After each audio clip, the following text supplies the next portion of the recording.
Hello! Welcome to this week's Sunday Story Time. Now this week I'm going to tell you a little story that I wrote, and it was inspired by working with a group of children at Penavon Primary School a few years ago, and it is called The Vampire Who Lost His Bite. It was a very busy night at Muchos Tacos, the local Mexican-themed restaurant. Plates of tacos, plates of tortillas, chili dishes, enchiladas, bowls of churros whizzed from the hot kitchen to the tables where waiting diners devoured the wonderful food. In one corner of the restaurant, Victor could see that there was a party, celebrating a birthday judging by the balloons that hovered over the tables. Victor wasn't interested in those people, no. He had his eyes on one of the window tables where a couple had just been served fiery, hot fajitas, Victor's favourite. I should tell you more about Victor before I go on with the rest of the story, because you may be wondering, who is Victor? Why is he spying on diners at a restaurant, and why does he love fiery hot fajitas so much? Let me give you some clues, and perhaps you can work out the answers and uncover Victor's real identity. 1. Victor lived all on his own in a large castle in the countryside. 2. In the castle, there were no mirrors. To Victor, they were useless. 3. The castle had no garden because Victor hardly ever went out during daylight hours, and what's the point of a garden if you can't see it? 4. Victor loved lots of food, but not garlic. Garlic did bad things to him. 5. Victor liked bats, the ones that fly at night, not cricket ones. I don't think Victor ever played cricket. Have you worked it out yet? Maybe one more clue that will surely give away Victor's secret. 6. Victor had very sharp teeth. Fangs, in fact. Yes, Victor was a vampire, and he loved spicy food. Actually, that's not quite right. What Victor really loved was the blood from someone who had just eaten something spicy. Now, most vampires are not that bothered about what their victims have munched on, but Victor was a fussy eater. Every night, he would go out and search for his next victim, but it had to be someone who had eaten lots of spicy food. The more chilies, the better. He had made the mistake once of tasting the blood from someone who had eaten a cucumber salad. Ugh. Anyway, now that you know a bit more about Victor, let's get back to the story and find out what happened next. The couple by the window had taken ages with their meal, and there was the dessert to come, then the coffee. Victor couldn't wait that long. He needed something now. Just inside the front door of the restaurant, he saw that someone had left a plate of half-eaten tacos on their table. As quick as a bat in the wind, Victor dashed through the doors, whipped the tacos from the plate, and dashed back out of Muchos Tacos all the way back to his castle. "Yum," he said, as he sat down at the dining table, his eyes fixed on the tacos. He opened his mouth wide and took a huge bite. Oh! The scream of the vampire could be heard everywhere. Cats leapt up in fright, and dogs did that funny thing they do when they turn their head to one side whenever they hear a strange noise. "Oh no, my teeth! What's happened to my teeth? What am I to do?" What happened was this. The diner who had left the tacos on the plate had left a tip for the waiter, but instead of putting it on a plate, had put it in the taco shell. So when Victor bit into it, his teeth crunched on a 50-pence piece instead, causing his teeth to crack. A vampire without its fangs is not much of a vampire. Victor had a problem. There was no way he could visit the dentist. Firstly, how embarrassing would it be to have to tell his dentist what had happened? And secondly, Victor was quite scared of dentists. He knew exactly what he had to do. He had to fix his teeth himself. How hard could it be?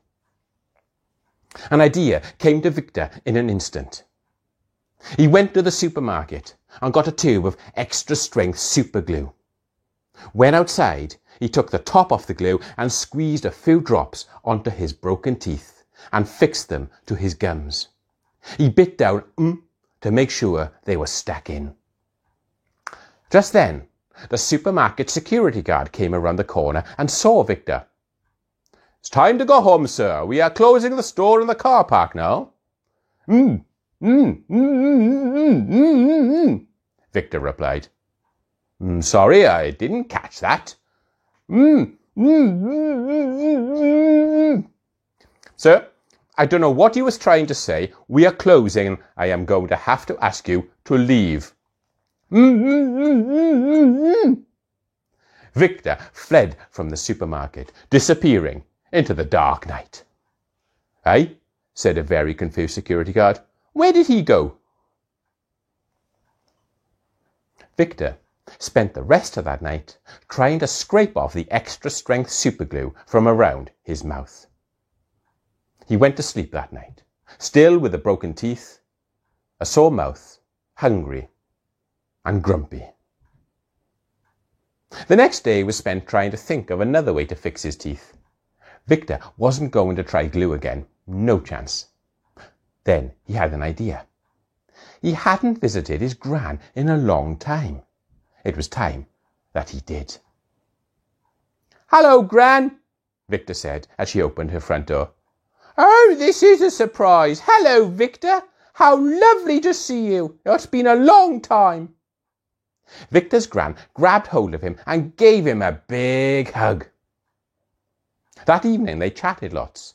They watched their favourite TV programmes and they shared a pot of soup. Victor asked for soup because that way he could hide the fact that he had lost his bite, and besides, his gran made a delicious tomato soup. Finally, the moment came that Victor had been waiting for. His gran had fallen asleep in her chair. Victor crept to the bathroom where he found, in a glass by the sink, his gran's spare pair of false teeth. Victor smiled. This would work. Inside, he jumped for joy, but if he actually did jump for joy, he would wake Gran up, so he had to be quiet. He put the false teeth into his mouth, said good night to his still sleeping Gran, and left with a spring in his step. Later, on his way back to the castle, Victor couldn't wait any longer. He needed something spicy now. At the bus station, there was a man waiting for his bus home. Victor overheard him saying on his phone that he had been to an Italian restaurant. He had had spaghetti arrabbiata. That's a spicy pasta sauce, in case you didn't know. Victor crept up silently behind the man and bit into him. But nothing happened. It was like biting into a pile of jelly. "Hey, what are you doing?" the man said. "Get off me!" In the blink of an eye, Victor disappeared behind the bus station. He yanked out his Gran's false teeth. "Useless, useless, useless, useless," he said over and over and over again. His Gran's teeth were much too soft for biting anything. Victor went home to bed. He was still hungry and grumpy. The next night brought a new plan, one that would definitely work. Victor knew it. Gran's false teeth were too soft. He needed a stronger, sharper tooth. He knew just where he could get one. In the town there was a dinosaur museum. Just before closing, Victor snuck into the museum and hid in amongst the giant Brontosaurus bones so no one could see him. When the doors were locked and everything shut up for the night, Victor went in search of something much fiercer than the grass-eating dinosaur, the T-Rex. After a while, and passing the same Stegosaurus 4 times, he finally found what he was after. Look at those teeth! He climbed up the fossil to the dinosaur's mouth and pulled at the sharpest tooth he could find, but they wouldn't come loose. He tried again. It was stuck solid. What to do, he wondered. It was then that he remembered the Neanderthal exhibition he had passed on his way to the T-Rex. There was a model of an early prehistoric axe. He scampered back down the fossil, retrieved the axe, and was hacking at the tooth in the time that it would take you to sneak downstairs late at night and raid the biscuit tin of all the chocolate biscuits. Not long, in other words. He kept on hacking until the mighty tooth crashed to the museum floor. With the tooth safely stashed away, Victor broke out of the museum through an open window and was gone. Out of there, racing away at supersonic speed. In an instant, he was back at the castle. He went in search of a mirror, and only after opening every drawer and cupboard in the castle did he remember that he didn't own a mirror. "I don't need one of those anyway," he muttered, and cursed himself for wasting all of that time. Victor carefully unwrapped the dinosaur tooth, examined it, and slotted it into the gap in his gums where his broken tooth had once sat. It fitted perfectly. "This calls for a celebration," Victor said. He decided to arrange a video call with all of his vampire friends for later that night, but when the video call started and they all could see one another on the screen, Victor's friends, every single one of them, was speechless. Victor had to say something. "Can you all see me? What's going on? It's like you've all frozen." His friends all responded at once. "Victor, what have you done? You look like a walrus." "What?" Victor zoomed in on his image in the top right-hand corner of the screen, and sure enough, there it was. He could see for himself. "Oh no, I do look like a walrus."